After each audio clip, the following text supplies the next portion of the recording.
السلام علیکم ورحمۃ اللہ وبرکاتہ. نحمده ونصلی علی رسولہ الکریم. اما بعد فاعوذ باللہ من الشیطان الرجیم. بسم اللہ الرحمن الرحیم. رب اشرح لی صدری ویسر لی امری واحلل عقدۃ من لسانی یفقہوا قولی. چھٹے پارے کے شروع میں ہم نے پڑھا لا یحب اللہ الجہر بالسوء من القول الا من ظلم. اللہ تعالیٰ پسند نہیں کرتا کہ کوئی شخص بدگوئی پہ زبان کھولے مگر یہ کہ کسی شخص پر ظلم کیا گیا ہو. اس صورت میں مظلوم کو یہ حق ہے کہ بدگوئی کرے، یعنی دوسرے لفظوں میں اپنے ظلم کی داستان کسی کو سنا سکے تاکہ اپنے ظلم کا ازالہ کر سکے. لیکن ساتھ ہی یہ تعلیم بھی دے دی گئی کہ ان تبدوا خیرا او تخفوه او تعفوا عن سوء فإن اللہ کان عفوا قدیرا، کہ اگر تم نیکی کو ظاہر کرو یا اس کو چھپاؤ یا پھر برائی سے درگزر کرو یعنی معاف کر دو تو بے شک اللہ بھی معاف کرنے والا قدرت رکھنے والا ہے. یعنی اللہ سبحانہ وتعالی قدرت رکھنے کے باوجود دوسروں کو معاف کر دیتا ہے. تو بندوں کے لیے بھی زیادہ پسندیدہ کیا ہے کہ وہ انتقام اور بدلہ لینے کی طاقت رکھنے کے باوجود دوسروں کو معاف کر دیں، یعنی قدرت کے باوجود معاف کرنا. ایک تو یہ ہے کہ بے یار و مددگار ہوتے ہوئے جب کچھ نہ بن پڑے تو انسان جب بدلہ نہ لے سکے تو کہے کہ میں نے معاف کر دیا، اور ایک یہ کہ بدلہ لے سکتا ہو اور پھر کہے کہ میں نے معاف کر دیا. ان دونوں میں بھی فرق ہے. حدیث میں آیا ہے کہ پیغمبر اسلام صلی اللہ علیہ وسلم نے فرمایا جب تم کو اپنے دشمن پر قدرت حاصل ہو جائے تو اسے معاف کرنے کو اس پر اپنی قدرت کا شکرانہ بنا لو. روی عن النبی صلی اللہ علیہ وسلم انہ قال اذا قدرت علی عدوک فاجعل العفو عنہ شکرا للقدرت علیہ. معاف کرنا اعلی اخلاق میں سے ہے. صرف وہی لوگ معاف کر سکتے ہیں کسی کی غلطیوں اور قصوروں کو جن کا دل بڑا ہو، جن کا اخلاق بلند ہو. اخلاق کس چیز کا نام ہے؟ یعنی لفظ سنتے اور بولتے تو بہت ہیں ہم، لیکن اخلاق ہوتا کیا ہے؟ اخلاق دراصل اعلی انسانی کردار کا دوسرا نام ہے. یعنی اعلی کردار، بلند کردار ہونا. انسانی تعلقات میں سے کسی شخص سے جس اعلی سلوک کی توقع کی جا سکتی ہے اسی کو اخلاق کہتے ہیں. کسی انسان کی انسانیت کو پہچاننے کا معیار یہی اخلاق ہے کہ کوئی شخص کس درجے کا ہے، اس میں کتنی بلندی اور کتنی پستی ہے. تو جس کا کردار اعلی ہوگا وہی اعلی انسان قرار پائے گا، اور جس کا کردار یا اخلاق گرا ہوا ہوگا وہ انسان اپنی انسانیت سے گرا ہوا ہوگا. مثلا ایک شخص سے آپ کی دشمنی ہو جاتی، کسی وجہ سے کوئی خار بیر ہو جاتا ہے، پھر ایسے حالات پیش آتے ہیں کہ آپ نے اس کو زیر کر کے اس پہ قابو پا لیا، اب وہ آپ کے کنٹرول میں ہے. اس وقت ایک صورت یہ ہے کہ آپ اس معاملے کو صرف انتقام کی نظر سے دیکھیں اور بدلہ لے لیں، اور دوسری صورت کیا ہے کہ آپ اس کو معاف کر دیں. آپ یہ بھی سوچ سکتے ہیں کہ وہ وقت آ گیا ہے کہ اب مجرم سے یا جس نے آپ کے ساتھ زیادتی کی آپ اس سے بھرپور بدلہ لے لیں اور اپنے انتقام کے جذبات کو ٹھنڈا کریں. مگر یہ چھوٹی سوچ ہے. اعلی انسانیت سے اس کا کوئی تعلق نہیں. اعلی انسانیت کیا ہے کہ اس سارے معاملے کو اللہ کی نظر سے دیکھیں، اللہ کی صفات کو سامنے رکھیں. آپ اپنی کامیابی کو خدا کی طرف سے ملی ہوئی کامیابی سمجھیں کہ اللہ نے آج آپ کو اس مقام پر لا کھڑا کیا ہے کہ آپ کے مقابل آپ کے حریف آپ کے قابو میں دے دیے گئے، جیسا کہ فتح مکہ کے موقع پر نبی صلی اللہ علیہ وسلم کے ساتھ ہوا. لیکن اس دن آپ نے کیا کیا، کیا کہا؟ اذهبوا انتم الطلقاء، جاؤ تم سب آزاد ہو، آج میں تم سے بدلہ نہیں لوں گا. لا تثریب علیکم اليوم. یوسف علیہ السلام نے کیا کہا تھا جب اپنے بھائیوں پر قابو پا گئے تھے؟ جب اللہ نے ان کو بلند مقام دیا اور ان کے بھائی محتاج اور ضرورت مند ہو کر ان کے سامنے کھڑے تھے، وہی بھائی جنہوں نے کل ان کو تکلیف دی تھی. انہوں نے بھی یہی کہا تھا، لا تثریب علیکم اليوم یغفر اللہ لنا ولکم، اللہ تمہیں بھی اور ہم کو معاف کر دے، تم پر کوئی پکڑ نہیں. اب جب آپ کے یہ الفاظ ہوں گے تو آپ کے جذبات بھی مختلف ہوں گے، کیونکہ اب آپ اپر لیول پر ہیں. یہ جذبات انسان کے اندر شکر کا جذبہ پیدا کرتے ہیں کہ اللہ کا شکر ہے جس نے مجھے کامیابی بھی دی اور یہ توفیق بھی دی کہ میں قابو پانے کے باوجود، قدرت رکھنے کے باوجود دوسرے کو معاف کر سکا. تو اپنی کامیابی کے بعد شکر کی سب سے زیادہ اعلیٰ صورت آپ کو یہی دکھائی دے گی کہ آپ نے اپنے دشمن کو معاف کر دیا. قابو پانے کے بعد دشمن کو معاف کرنا کوئی معمولی بات نہیں، کوئی سادہ بات نہیں، کوئی آسان بات نہیں. یہ بہت بڑی قربانی کا معاملہ ہے. یہ صرف وہ کر سکتا ہے جو قربانی کرنا جانتا ہو. اس کے لیے کسی باہر کے دشمن کو کچلنے کی بجائے اپنے اندر کے نفس کو کچلنا پڑتا ہے، اپنے ساتھ جنگ کرنی پڑتی. ایک جنگ وہ ہوتی جو آپ باہر کرتے ہیں لوگوں کے ساتھ، اس میں انسان کا دل، انسان کا نفس بہت خوش ہوتا ہے، چاہے آپ جیتے یا ہارے. ایک وہ موقع ہوتا ہے کہ جس میں آپ اپنے ساتھ جنگ کر رہے ہوتے ہیں اور اپنے نفس کو کچل رہے ہوتے ہیں. خود اپنے نفس کو کچلنا، اپنے اندر بھڑکتی ہوئی انتقام کی آگ کو ٹھنڈا کرنے کے بعد ہی کسی کے لیے یہ ممکن ہوتا ہے کہ وہ قابو پانے کے بعد بھی اپنے دشمن کو معاف کر دے. معاف کرنا ایک نیکی ہے، اخلاق میں سے ہے، اور قدرت کے باوجود معاف کرنا سب سے بڑی نیکی. تو جو نیکی جتنی مشکل سے کی جاتی ہے اس کا اجر بھی اتنا ہی بڑا ہوتا ہے. رمضان کا یہ موقع، یہ مہینہ ہمیں اعلی اخلاق کا درس دیتا ہے. ہمارے اندر صبر اور تقوی اسی صورت میں پیدا ہو سکتا ہے جب ہم ان چیزوں پر عمل بھی کر کے دکھائیں جو ہم پڑھتے یا سنتے ہیں. اللہ ہمیں اس کی توفیق عطا فرمائے. چلیے 8واں پارہ نکالیے. نحمده ونصلی علی رسولہ الکریم، اما بعد فاعوذ باللہ من الشیطان الرجیم. بسم اللہ الرحمن الرحیم. رب اشرح لی صدری ویسر لی امری واحلل عقدۃ من لسانی یفقهوا قولی.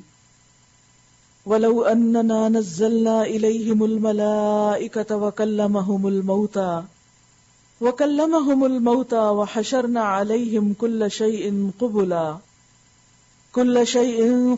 ما كانوا ليؤمنوا الا ان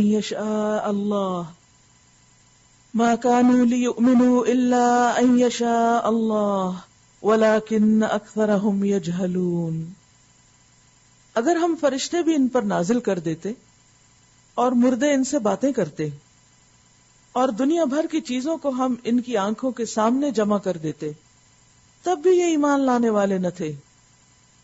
کیونکہ پیچھے آپ دیکھ رہے ہیں پچھلے پارے کی آخری آیت میں فرمایا وَنُقَلِّبُ أَفْئِدَتَهُمْ وَأَبْصَارَهُمْ كَمَا لَمْ يُؤْمِنُوا بِهِ أَوَّلَ مَرَّةٍ وَنَذَرُهُمْ فِي طُغْيَانِهِمْ يَعْمَهُونَ. جب کوئی شخص حق کو پہلی مرتبہ دیکھ کر، جان کر، پہچان کر پھر نہیں مانتا تو اس کی سزا یہ ہوتی ہے کہ اللہ تعالی ایمان لانے کی توفیق چھین لیتا ہے. اور جب توفیق چھن جاتی ہے، انسان پر بے حسی طاری ہو جاتی ہے، تو پھر اس کے سامنے بڑے بڑے بھی دلائل آ جائیں اور وہ حسی دلائل ہوں. دو طرح کے دلائل ہوتے ہیں، ایک حسی اور ایک مانوی. حسی دلائل ہوتے ہیں کہ جیسے سورج اپنی جگہ سے موو کر جائے، چاند کے 2 ٹکڑے ہو جائیں. اسی طرح فرشتے آپ کی آنکھوں کے سامنے اتر کر آپ کو نظر آنے لگے. یہ سب حسی دلائل ہیں. مانوی کیا ہوتے ہیں؟ جس کو دلیل کی زبان کہتے ہیں. تو جو شخص ماننا نہیں چاہتا اس کے لیے حسی اور مانوی دلائل بیکار ہو جاتے ہیں، اور پھر وہ اپنی ضد میں آ کر باطل پر اڑا رہتا ہے.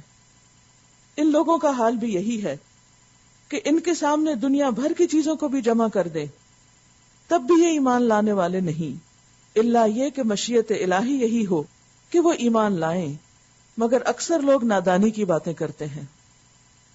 اور ہم نے تو اسی طرح ہمیشہ شیطان انسانوں اور شیطان جنوں کو ہر نبی کا دشمن بنایا ہے، جو ایک دوسرے پر خوش آئند باتیں دھوکے اور فریب کے طور پر القاء کرتے رہتے ہیں۔ جب ہم شیطان کی بات کرتے ہیں تو عموماً ہمارا خیال کس کی طرف جاتا ہے؟ جن شیطان کی طرف، انسانوں کی طرف نہیں جاتا۔ نبی صلی اللہ علیہ وسلم مسجد میں بیٹھے ہوئے تھے کہ اتنے میں ابو ذر رضی اللہ تعالیٰ عنہ آئے۔ آپ نے ان سے پوچھا کہ اے ابو ذر، کیا تم نے نماز پڑھ لی؟ تو انہوں نے کہا کہ نہیں۔ آپ نے فرمایا نماز پڑھو۔ انہوں نے اٹھ کر نماز پڑھی، یعنی نفل پڑھے، واپس آئے تو آپ نے ان سے پوچھا کہ کیا تم نے اللہ کی پناہ طلب کی جنوں اور انسانوں کے شیاطین کے مقابلے میں؟ تو انہوں نے کہا کہ نہیں، کیا انسانوں میں سے بھی شیطان ہوتے ہیں؟ تو آپ نے فرمایا ہاں، اور وہ جن شیطانوں سے بھی زیادہ سخت ہوتے ہیں، وہ جن شیطانوں سے بھی زیادہ نقصان دیتے ہیں۔ عام طور پر جب شیطان کا تصور آتا ہے ہمارے دلوں میں تو ہم ایک سپر نیچرل اور ایک ہوائی مخلوق کا کانسیپٹ دل میں لاتے ہیں اور یہ سوچتے ہیں کہ ہے کوئی چیز جو بس کبھی کبھی ہمیں اندر سے کچھ وسوسہ ڈال دیتی ہے۔ لیکن حقیقت یہ ہے کہ بعض انسان جب انسانیت کے درجے سے نیچے اترتے ہیں تو وہ شیطان کے ساتھی بن جاتے ہیں۔ چونکہ عمومی طور پر انسان کو جنوں پر فضیلت حاصل ہے جب وہ اچھا کام کرتے ہیں، اسی طرح جب وہ برے کام کرتے ہیں، غلط کام کرتے ہیں، تو پھر وہ جن شیطانوں سے بھی زیادہ برے ہو جاتے ہیں، کیونکہ جن شیطان کا وسوسہ تو آپ کو سمجھ نہیں آتا، خلل سا پڑ جاتا ہے۔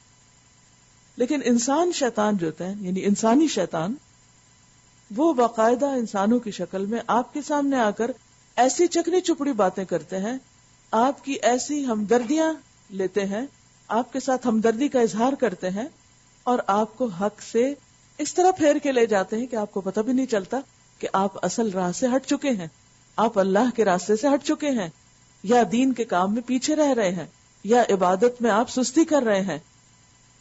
اور جب یہ سب نقصان ہو چکا ہوتا ہے تو پھر ہمیں ہوش آتا ہے، اور پھر بھی ہم اس وقت کیا ہوتا ہے، جن شیطان آ جاتا ہے اور وہ اندر سے تھپکیاں دیتا رہتا ہے کہ نہیں، تمہیں جو مشورہ دیا گیا یا جو کچھ کہا گیا وہ بالکل صحیح ہے۔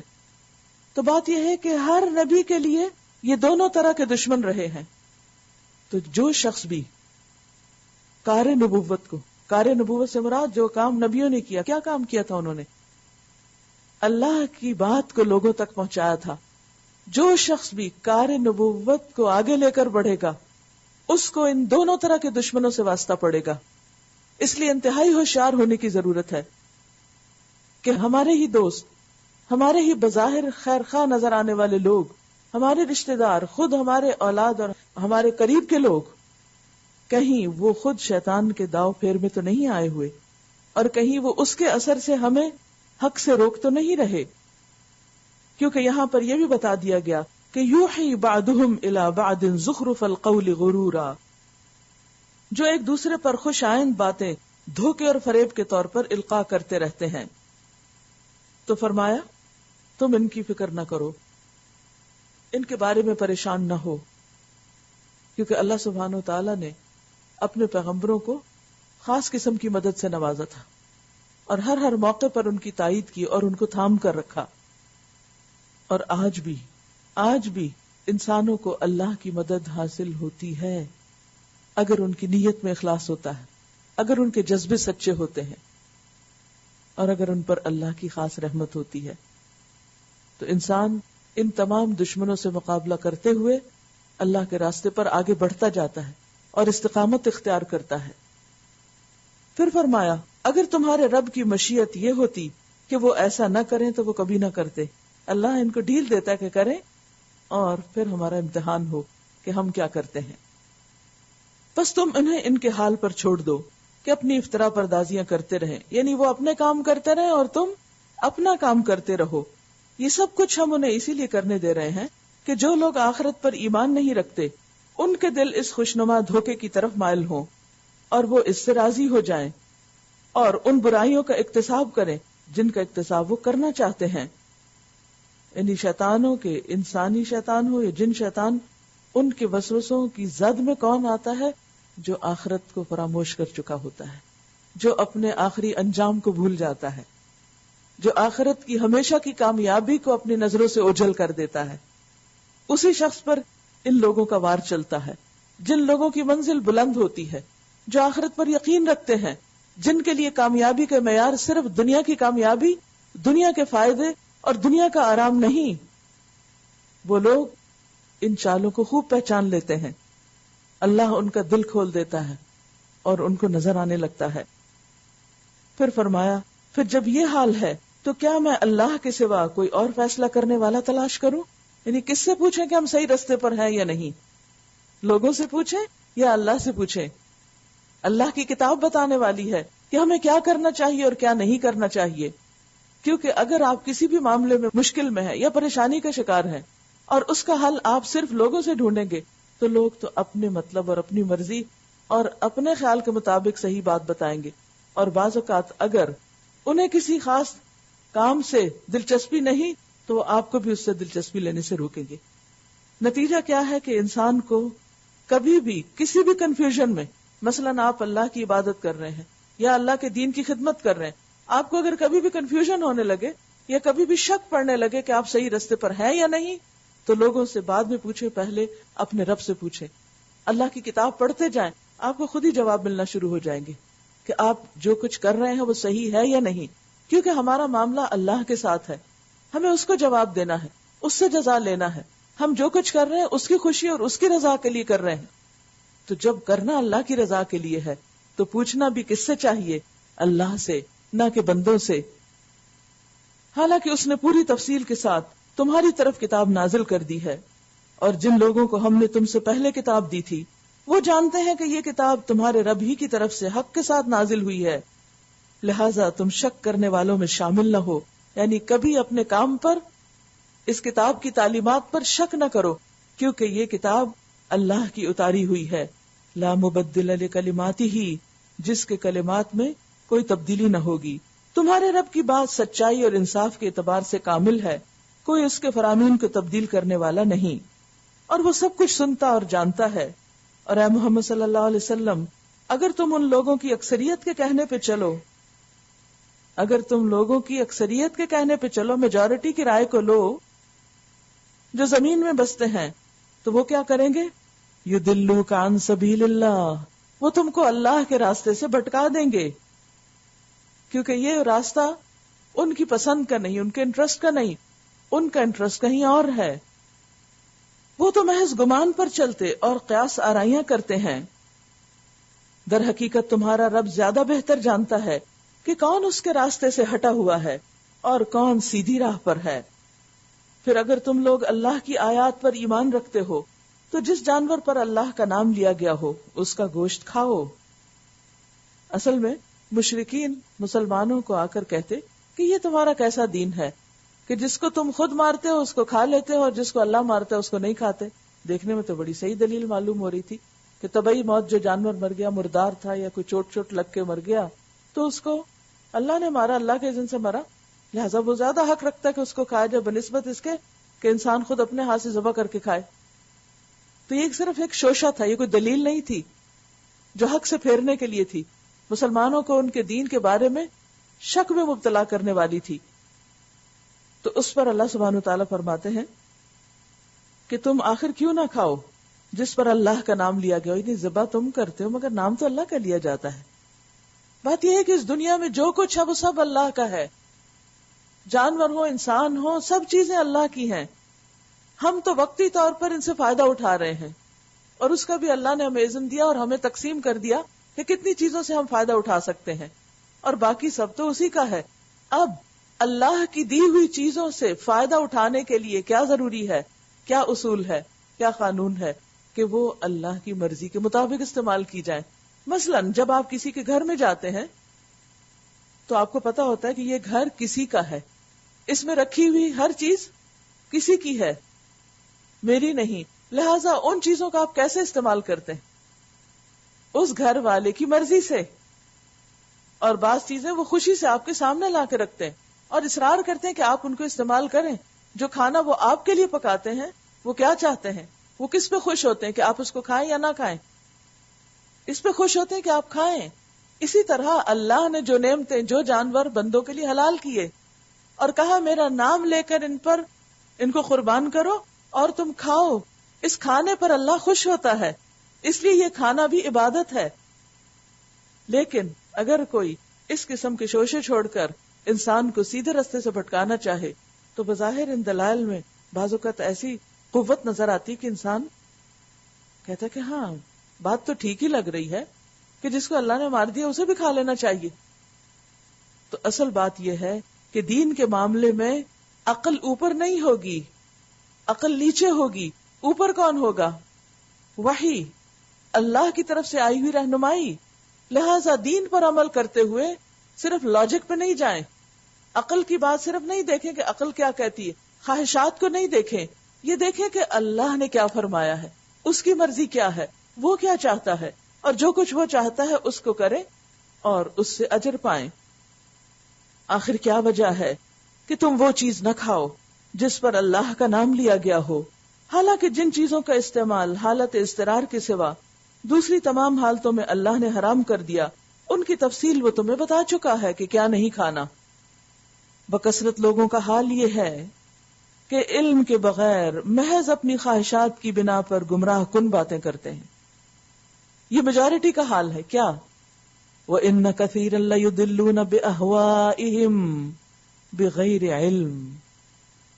اب یہ جو بغیر علم ہے، علم کے بغیر، اس کی دو طریقے ہوتے، ایک تو یہ کہ علم سرے سے ہوتا ہی نہیں، قرآن پڑھا ہی نہیں، سمجھا ہی نہیں، جانا ہی نہیں کچھ، اور دور دور سے دیکھ کر فیصلے کر لیتے ہیں، اسلام کے بارے میں کچھ غلط فہمیوں کا شکار ہوتے ہیں، کچھ دین کے قوانین کے بارے میں ان کو مس انڈرسٹینڈنگز ہوتی، لہٰذا وہ دور دور سے دیکھتے ہوئے خوف کھاتے ہیں، نہ اس کو پڑھتے ہیں، نہ جانتے ہیں اور نہ سمجھتے ہیں، اور اپنی مرضی سے رائے دیتے رہتے ہیں۔ دوسری قسم کے وہ لوگ ہوتے ہیں کہ جو جان چکے ہوتے ہیں، جو پڑھ چکے ہوتے ہیں، لیکن اس علم پر ان کی خواہشات پردہ ڈال دیتی ہیں، ان خواہشات کے اوپر آنے کی وجہ سے وہ ایسے ہو جاتے ہیں جیسے انہوں نے کچھ پڑھا نہ ہو، وہ جاہل ہوں۔ ایسے لوگوں کو قرآن مجید میں سفہا بھی کہا گیا۔ اور سفاہت جو ہوتی ہے، بے وقوفی جو ہوتی ہے، کبھی لا علمی کی وجہ سے ہوتی ہے اور کبھی علم ہونے کے باوجود اس پر خواہشات کا جب غلبہ ہو جاتا ہے تو اس کی بنا پر جب انسان کو فیصلہ کرتا ہے تو بے وقوفی کا فیصلہ ہوتا ہے۔ تو ہر وہ فیصلہ جو انسان اپنی ذاتی زندگی میں کرتا ہے یا معاشرتی زندگی میں، کام کی زندگی میں، کہیں پر بھی جو فیصلہ بھی وہ کرتا ہے، اسے وہ فیصلہ کرتے ہوئے دیکھنا چاہیے کہ اس میں اللہ کی مرضی کیا ہے، اس کا حکم کیا ہے، اور دوسری طرف میرا دل کیا کہتا ہے، میری خواہشات کیا چاہتی ہیں یا لوگ کیا کہتے ہیں۔ تو عموماً اللہ کی بات تو چونکہ کئی کتابوں میں بند ہوتی، کم ہی پڑھتے سنتے ہیں، دل ہر وقت کچھ نہ کچھ بتاتا رہتا ہے، شیطان بھی وسوسے ڈالتا رہتا ہے، اور پھر ہم پر ہمارا ماحول اثر انداز ہوتا ہے، جو ہمارے چاروں طرف ہمارے پیارے ہوتے ہیں وہ ہم پر اثر انداز ہوتے ہیں، لہٰذا ہم اپنی لائف میں جو ڈیسیژن بناتے ہیں عموماً ہم اللہ کے فیصلے کو سب سے آخر رکھتے ہیں، اور اس سے پہلے دل کی باتیں، خواہشات کی باتیں، عقل کی باتیں، لوگوں کی باتیں، ماحول کی باتیں وہ ہمارے اوپر اثر انداز ہو جاتی ہیں۔ نتیجہ کیا ہوتا ہے کہ ہم اصل سے بہت دور جانے لگتے ہیں اور وہ نہیں کرتے جو ہم کر سکتے ہیں، اور وہ نہیں کرتے جو اللہ چاہتا ہے کہ ہم کریں، اور وہ نہیں کرتے جو ہماری آخرت کی کامیابیوں کا ذریعہ بن سکتا ہے، کیونکہ عام طور پر وہ راستہ مشکل ہوتا ہے، وہ نفس کے خلاف جاتا ہے، جنت مکارہ سے گھیر دی گئی ہے، لہٰذا چھوٹی چھوٹی چیزیں بھی بہت مشکل لگنے لگتی ہیں اور انسان جلد گھبرا جاتا ہے۔ وَكَانَ الْإِنسَانُ عَجُولًا، کیونکہ جلد باز بھی ہے۔ ان حد سے گزرنے والوں کو تمہارا رب خوب جانتا ہے۔ تم کھلے گناہوں سے بھی بچو اور چھپے گناہوں سے بھی۔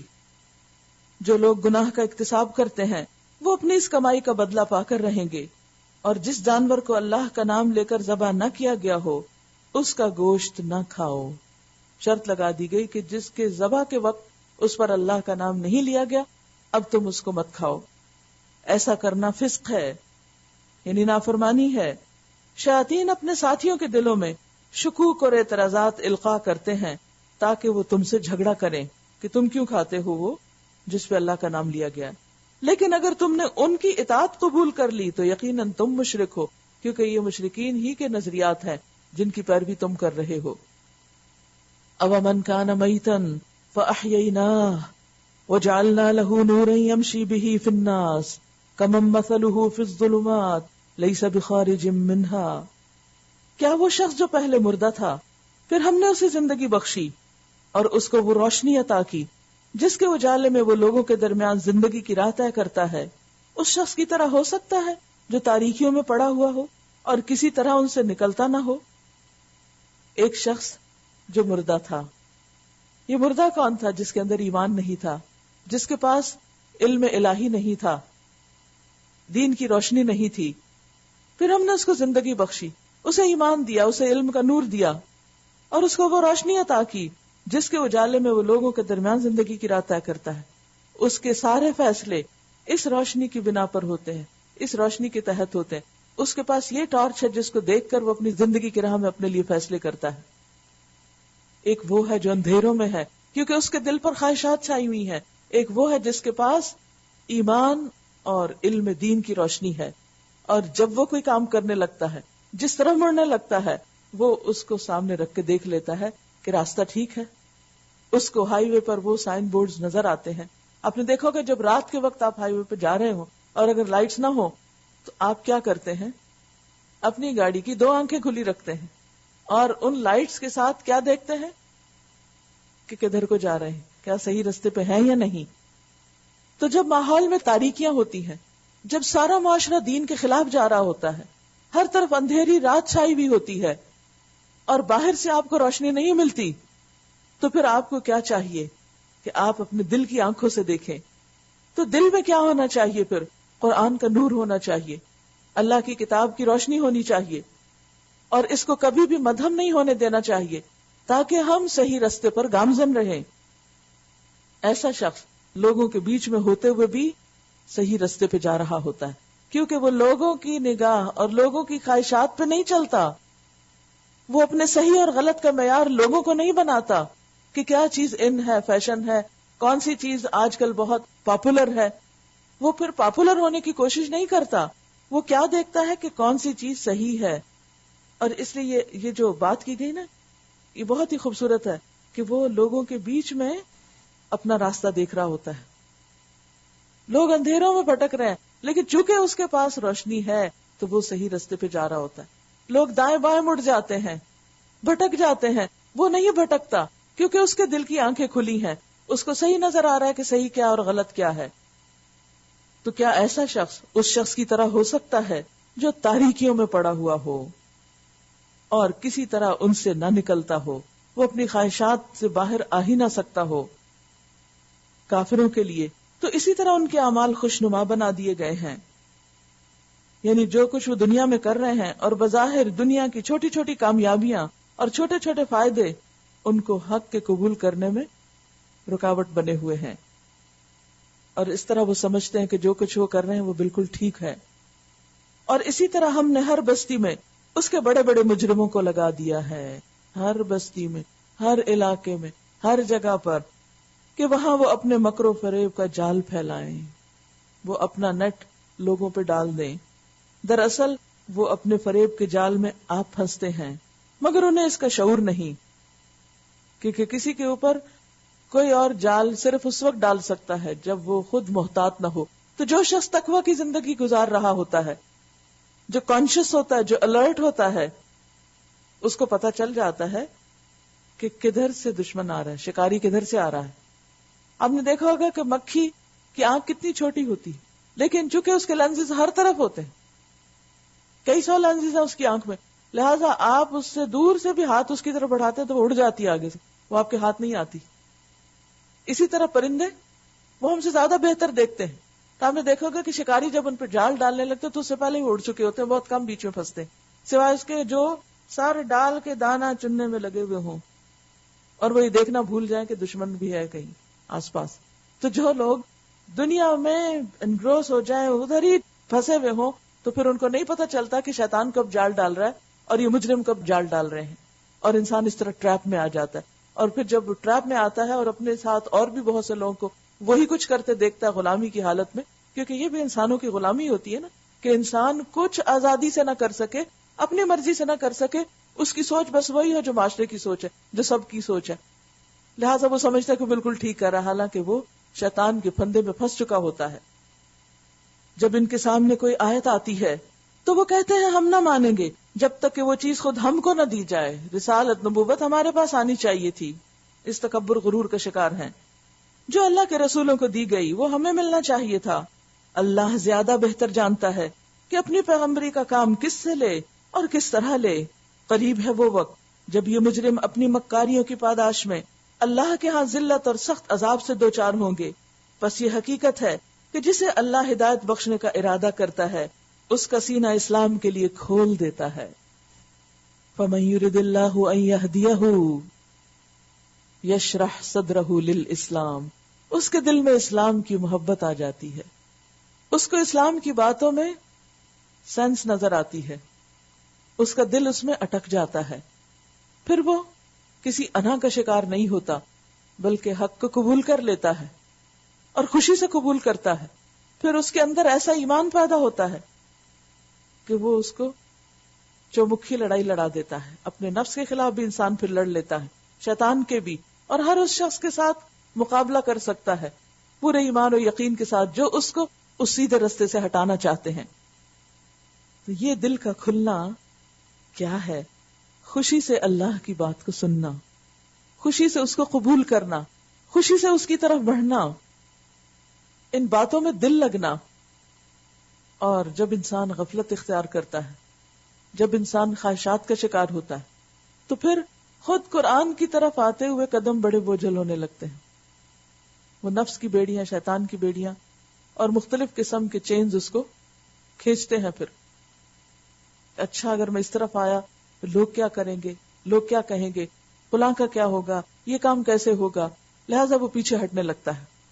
لیکن جس پر اللہ اپنی نظر کرم کر دے، جیسے ایک حدیث میں بھی آتا ہے، من یرد اللہ بہ خیرا یفقہہ فی الدین، جس کے ساتھ اللہ بھلائی کا ارادہ کرتا ہے اس کو دین میں سمجھ دے دیتا ہے، اس کو پھر دین کی بات، اللہ کی بات، قرآن کی بات اچھی لگنے لگتی ہے، اور یہ اللہ کی بھلائی کی علامت ہوتی کہ اس شخص پر اللہ کی رحمت ہو گئی۔ اور اس کے برعکس دوسرا شخص، وَمَن يُرِدْ أَن يُضِلَّهُ، جس کو اللہ بھٹکانا چاہتا ہے، اپنی راہ نہیں دینا چاہتا، يَجْعَلْ صَدْرَهُ ضَيِّقًا حَرَجًا، اس کا سینہ بھیج دیتا ہے، تنگ کر دیتا ہے، كَأَنَّمَا يَصَّعَدُ فِي السَّمَاءِ، گویا کہ وہ اسے آسمانوں پہ چڑھنا ہے۔ 1400 سال پہلے کسی کو نہیں پتا تھا کہ بلندی پہ جاتے ہوئے آکسیجن کم ہو جاتی ہے اور سانس بند ہونے لگتا ہے اور دل گھٹنے لگتا ہے، انسان مشکل میں ہو جاتا ہے اور اوپر چڑھنا زیادہ مشکل لگتا ہے۔ لیکن قرآن نے اس وقت بلندی کی مثال دی کہ جس شخص کے لیے اللہ نے ہدایت نہیں لکھی، اور کیوں نہیں؟ کیونکہ انہوں نے ہدایت کو جانا اور پھر انکار کر دیا کہ ہمیں نہیں یہ چاہیے، تو پھر اس سے توفیق چھن جاتی، اس کا دل بند ہونے لگتا ہے، اس کو گھبراہٹ ہوتی، اسے قرآن کی بات سنتے ہوئے گھبراہٹ ہوتی، اس کو دین کی مجلس سے گھبراہٹ ہوتی، اسے دین والے لوگوں سے مل کر گھبراہٹ ہوتی۔ اگر کبھی دل کی یہ کیفیت ہو تو فوراً جاگ جائیں، ہوشیار ہو جائیں کہ یہ تو خطرے کی گھنٹی، جیسے آپ چیک کرتے ہیں نا، اپنا بلڈ پریشر چیک کرتے ہیں، اپنی شوگر چیک کرتے ہیں، بدن کا ٹمپریچر چیک کرتے ہیں، اسی طرح ایمان کی حالت چیک کرنے کے لیے بھی آپ کے پاس کوئی معیار اور پیمانہ ہونا چاہیے۔ اور وہ کیا ہے کہ 3 مواقع پر اپنے دل کا جائزہ لے انسان، ذکر کی محفلوں میں، قرآن پڑھتے وقت اور تنہائی کے اوقات میں۔ اگر دل میں خدا کی یاد نہیں، دل میں خدا کی محبت نہیں، تو پھر سمجھو کہ سینے میں دل نہیں، وہ پتھر ہے۔ پھر اللہ سے قلب سلیم مانگو، دل مانگو، اور کھلا دل مانگو کہ جس میں ہدایت چلی جائے، جو ہدایت کو قبول کر لے، اور جس پر پھر ہدایت کی بہار آ جائے، اور پھر انسان صرف اپنے لیے نہیں دوسروں کے لیے ہادی بن جائے۔ تو ہم میں سے ہر شخص کو دیکھنا چاہیے، اللہ کی کتاب سننے جا رہے ہیں، اللہ کی بات سننے جا رہے ہیں، تو بوجھل دل کے ساتھ کیوں؟ چلو کسی نے مجبور کر ہی دیا، لیکن اب تو یہ میرا اپنا معاملہ ہو گیا، اب تو یہ میری اپنی پرسنل کمٹمنٹ ہو گئی، کیونکہ اس میں میرا فائدہ ہے، اس میں میرے اور میرے رب کا معاملہ ہے۔ لہٰذا جب کبھی مشکل آنے لگے تو فوراً استغفار کریں، فوراً اللہ کی مدد مانگے تاکہ آپ شیطان کے اس پھندے سے نکلیں. تو یہ ایک پیمانہ دے دیا گیا کہ ایک شخص وہ ہوتا ہے جو خوشی سے اور کھلے دل کے ساتھ ہدایت کو قبول کرتا ہے، اور دوسرا وہ ہوتا ہے جو تنگ دلی کے ساتھ، بوجھل دل کے ساتھ، گویا کہ اس کو آسمان کی طرف چڑھنا، گویا اس کو اوپر جانا ہے. اور بات یہی ہے کہ جب انسان دین کی طرف آتا ہے تو بلندیوں کی طرف جاتا ہے، اور جب بلندیوں پہ چڑھتا ہے تو مشکلات تو ہوتی ہیں، لیکن جب اللہ کا سہارا لیتا ہے، اس کی رسی کو پکڑ لیتا ہے، تو پھر مشکلات آسان ہو جاتی ہیں. كذلك يجعل الله الرجس على الذين لا يؤمنون. اس طرح اللہ حق سے فرار اور نفرت کی ناپاکی ان لوگوں پر مسلط کر دیتا ہے جو ایمان نہیں لاتے، مان کے نہیں دیتے، حالانکہ یہ راستہ تمہارے رب کا سیدھا راستہ ہے، اور اس کے نشانات ان لوگوں کے لیے واضح کر دیے گئے ہیں جو نصیحت قبول کرتے ہیں. ان کے لیے ان کے رب کے پاس سلامتی کا گھر ہے. لہم دار السلام عند ربہم وہو ولیہم بما کانوا یعملون. ان کے لیے ان کے رب کے پاس سلامتی کا گھر یعنی جنت ہے. جنت کو سلامتی کا گھر کیوں کہا گیا؟ کیونکہ وہاں پر انسان ہر تکلیف، دکھ، پریشانی، مصیبت اور ہر غم سے آزاد ہوگا. وہاں صرف امن ہوگا، وہاں صرف راحت ہی راحت اور سکون اور خوشی ہوگی. کسی قسم کا کوئی خوف اور کوئی غم وہاں داخل نہ ہوگا. انسان دنیا کو جنت بنانا چاہتا ہے اور یہاں یہ سب کچھ دیکھنا چاہتا ہے اور اس کے پیچھے بھاگتا دوڑتا ہے، حالانکہ یہ ممکن نہیں. اللہ نے خوشی کو، سکون کو جنت میں رکھ دیا. لوگ اسے دنیا میں تلاش کرتے ہیں، بھلا کہاں سے پائیں گے، کہاں سے ملے گا ان کو. لہٰذا انسان کو اسٹرگل کرنا چاہیے اس گھر کے لیے جو دار السلام ہے، امن کا گھر ہے. اور یہ کن کو ملتا ہے؟ بما کانوا یعملون، جو عمل کرتے ہیں، کام کرتے ہیں. اور ایسے لوگ جو اللہ کے راستے میں بڑھتے ہیں، پھر اللہ ان کا دوست بن جاتا ہے، پھر وہ ان کو بھٹکنے نہیں دیتا، پھر وہ ان کو پروٹیکٹ کرتا ہے ان کے دشمنوں سے. وَيَوْمَ يَحْشُرُهُمْ جَمِيعًا، جس روز اللہ ان سب کو گھیر کر جمع کر لے گا، سب اکٹھے ہو جائیں گے میدان حشر میں. اس روز وہ جنوں سے خطاب کر کے فرمائے گا، کیونکہ جنوں کا بھی حساب ہے نا. اے گروہ جن، تم نے تو نو انسانی پہ خوب ہاتھ صاف کیا، خوب اپنے کام کیے. انسانوں میں سے جو ان کے دوست تھے وہ عرض کریں گے، پروردگار ہم میں سے ہر ایک نے دوسرے کو خوب استعمال کیا، ہم ایک دوسرے کا ساتھ دیتے تھے، ایک دوسرے کی سنتے تھے، اور اب ہم اس وقت پر آ پہنچے جو تو نے ہمارے لیے مقرر کر دیا. اللہ فرمائے گا، اچھا اب آگ تمہارا ٹھکانہ ہے، اس میں تم ہمیشہ رہو گے. اس سے بچیں گے صرف وہی جنہیں اللہ بچانا چاہے گا. بے شک تمہارا رب دانا اور علیم ہے. اور اللہ کس کو بچانا چاہے گا؟ جو اللہ کے راستے پہ چلتے رہے، جو دار السلام کے راستے پہ چلتے رہے، وہی سلامتی کو پہنچیں گے. دیکھو اس طرح ہم آخرت میں ظالموں کو ایک دوسرے کا ساتھی بنائیں گے، اس کمائی کی وجہ سے جو وہ دنیا میں ایک دوسرے کے ساتھ مل کر کرتے تھے. بات یہ ہے کہ دنیا میں انسان جن سے محبت رکھتا ہے، جن کے ساتھ مل کے کام کرتا ہے، قیامت کے دن بھی انہی کے ساتھ اٹھایا جائے گا. تو ہم سب کو یہ دیکھنا چاہیے کہ ہمارا اٹھنا بیٹھنا کن لوگوں میں ہے، ہماری کوششیں کن کے ساتھ ہیں، ہم کن کی مدد کرتے ہیں اور کون لوگ ہماری مدد کرتے ہیں اور کس شرط پہ کرتے ہیں اور کب کرتے ہیں. تو یہ سارے ہمارے لیے معیار ہیں اپنی کارکردگی کو جانچنے کے. اس موقع پر اللہ ان سے یہ بھی پوچھے گا کہ اے گروہ جن و انس، کیا تمہارے پاس خود تم ہی میں سے وہ پیغمبر نہیں آئے تھے جو تم کو میری آیات سناتے؟ یعنی ایسے لوگ نہیں آئے تھے جو تمہیں میری آیات سناتے اور اس دن کے انجام سے ڈراتے؟ تمہیں کسی نے نہیں بتایا، کسی نے نہیں خبردار کیا؟ وہ کہیں گے ہاں آئے تو تھے، آئے تھے. اللہ تعالیٰ ہر دور میں ہدایت کا انتظام کرتا ہے. یہ الگ بات ہے کہ ہم اس سے فائدہ نہ اٹھائیں. ہم اپنے خلاف خود گواہی دیتے ہیں، اس دن انسان خود اپنا دشمن بن جائے گا. آج دنیا کی زندگی نے ان لوگوں کو دھوکے میں ڈال رکھا ہے، مگر اس وقت وہ خود اپنے خلاف گواہی دیں گے. سورۃ ملک میں بھی یہ مضمون آتا ہے نا، الم یأتکم نذیر قالوا بلا ولکن کذبنا وقلنا ما نزل اللہ من شیء. ہم نے جھٹلا دیا اور کہا اللہ نے کچھ بھی نہیں اتارا. ان انتم الا فی ضلال کبیر، تم خود بہت بڑی گمراہی میں مبتلا ہو. آج دنیا میں انسان حق پر چلنے والوں کو، سیدھے رستے پہ چلنے والوں کو گمراہ قرار دیتا ہے، لیکن کل وہ اپنی گمراہی کا خود اعتراف کر لے گا. سورۃ ملک میں بھی آتا ہے فَاعْتَرَفُوا بِذَنبِهِمْ فَسُحْقًا لِأَصْحَابِ السَّعِيرِ، وہ اپنے گناہوں کا اعتراف کر لیں گے، بس لعنت ہے، دوری ہے بھڑکتی ہوئی آگ کے ساتھیوں کے لیے.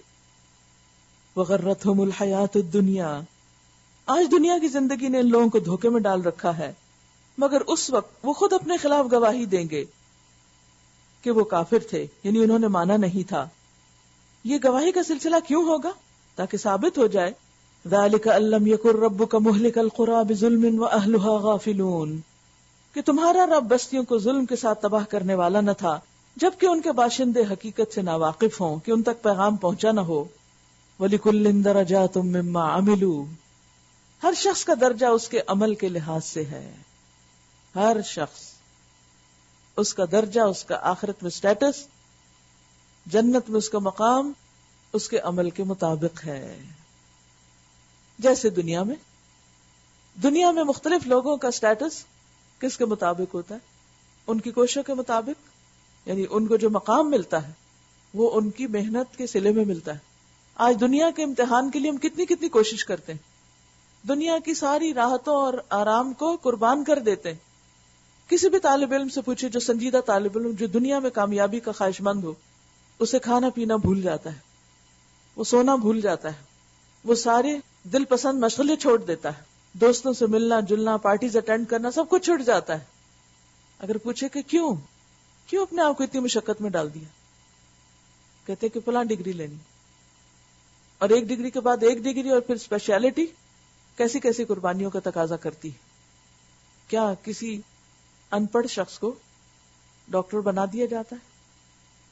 کیا تھوڑے بہت پڑھے لکھے شخص کو اسپیشلسٹ کہا جاتا ہے؟ کسی بھی چیز میں اسپیشلٹی کا درجہ حاصل کرنے کے لیے، تخصص کا مقام حاصل کرنے کے لیے کیا کوئی محنت کرنی پڑتی؟ آپ کی رینکنگ کس پر بیس کرتی ہے کہ آپ کو کیا رینک ملنا چاہیے؟ آپ فوج میں ہو تو آپ کا رینک کیا ہونا چاہیے کہ بس صرف باتیں کرتے رہیں یا کوئی کام بھی کریں؟ آپ میڈیسن میں ہو تو آپ کو کون سا رینک ملتا ہے؟ یعنی ایک میڈیسن کے شعبے میں سینکڑوں بے شمار رینکس ہیں، مختلف جگہوں پہ لوگ کام کرتے ہیں. کون کس جگہ پر کس لیول پہ کام کرتا ہے؟ جو جس لیول کا حقدار ہوتا ہے. وہ حقدار کیسے بنا؟ محنت اور کوشش کے ساتھ.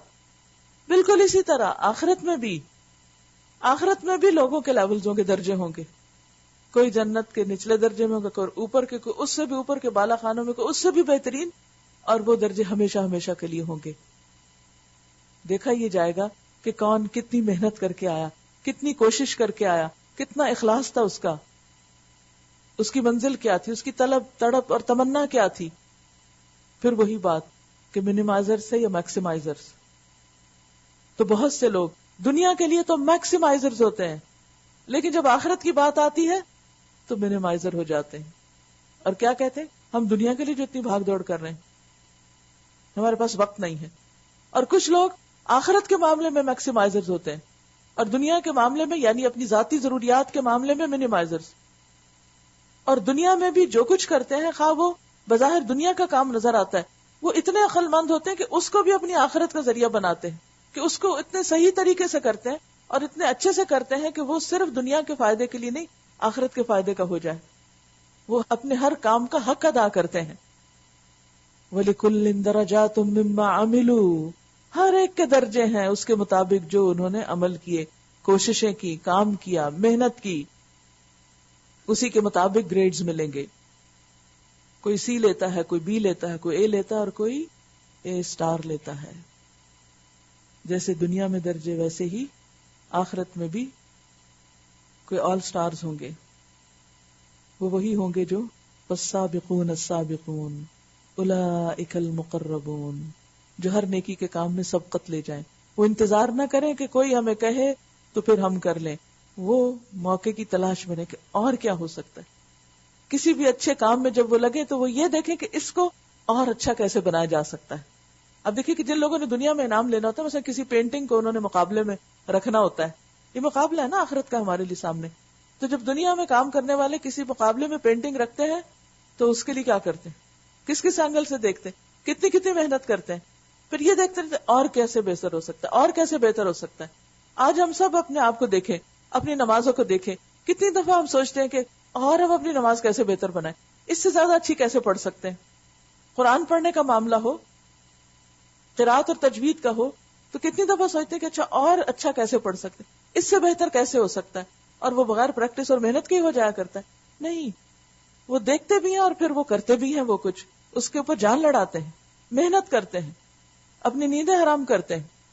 پھر اسی طرح دین کے کام میں بھی، کوئی بھی کام جو دین کی خدمت کا اللہ نے آپ کے حصے میں ڈالا اور آپ اس کو کر رہے ہیں، چاہے وہ پڑھانے کا ہے، چاہے وہ مینجمنٹ کا، چاہے وہ کوئی بھی کام ہے، آپ کتنی دفعہ اس میں سوچتے ہیں اور اس میں جان لگاتے ہیں اور وہ آپ کا پیشن بنتا ہے کہ اس کو اور اس سے زیادہ بہتر کیسے بنایا جائے۔ جب انسان کی یہ سوچ ہوتی ہے تو صرف اسی وقت وہ اس کا پھر حق ادا کرتا ہے۔ جب تک یہ سوچ نہ ہو کہ اس کو اور اچھا کیسے کریں تو ترقی کا دروازہ رک جاتا ہے۔ جب انسان کہتا ہے بس ہو رہا ہے، کام چل رہا ہے، تو ہاں دنیا کے معاملے میں تو آپ کہہ سکتے ہیں کہ کام چل رہا ہے اور چل جائے گا، لیکن آخرت کے معاملے میں جو واقعی سچا ہو اور سنجیدہ ہو وہ یہ نہیں کہہ سکتا کہ ہاں کام چل رہا ہے، نماز بھی آ گئی ہے، قرآن پڑھنا بھی آ گیا ہے، اور بھی سب کام کر رہا ہوں، اب وہ میں نے خانہ پوری کر دی، ٹک مارک کر دیا، اب میں اپنی دنیا کے لیے میکسیمم ایفرٹس لگاؤں کہ اس کو کیسے بہترین بنانا ہے۔ تو یہ ہمارے جو بھی ٹرینڈز ہیں، جو بھی شوق ہیں، جو بھی ہماری پرائرٹیز ہیں، ترجیحات ہیں، ہماری کوششیں اسی کے مطابق ہوں گی۔ وَلِكُلٍّ دَرَجَاتٌ مِّمَّا عَمِلُوا،